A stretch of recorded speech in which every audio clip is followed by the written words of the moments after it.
好，来镜头所等的台湾来看天气的状况。这个拜六，也就是17号进前，受到东北风的影响，北部、东半部甲中南部的山区有局部的短暂雨，其他地区是多云。明仔载的水汽有较多，拜六就会小可较回。啊，到这个礼拜18号，东北风会阁增强，北台湾会阁来降温。啊，若昨形成的风台苏力基，明仔载有机会增强为中度风台，所以来有可能嘛会强到这个强度的风台。但是这个风台所行的路草，未影响到台湾，对台湾的淡化一点仔帮助都无。天00地00中南部落雨的心愿，什么时阵会完成？遗憾的是目前恐惊无这个机会。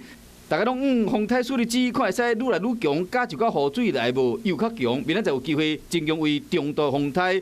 伫菲律宾东南东方的海面，以每小时8公里的速度往西北西行，因过伊的脚步毋是行直线的，会来一个大转弯。19、20号左右，它就会开始逐渐北转，并且大角度的向东北方回转。相对台湾比较近的时间是在下礼拜的23，也就是21、22号左右。但是这个时候，它距离台湾仍然有大约超过700-800公里，因此呢，对台湾直接影响的几率还是相当低的。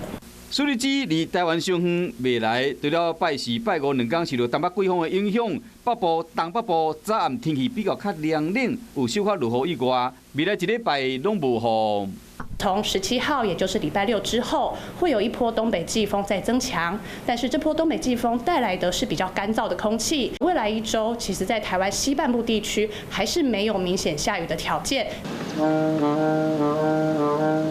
会使继续分萨克斯风悠哉悠哉，是因为无风台，苏力基无法度为台湾带来雨水和救护的台湾真失望。春花灿烂的台湾真水，爱拜托天公伯啊斗3天，这个时阵台湾啊落雨会搁较水。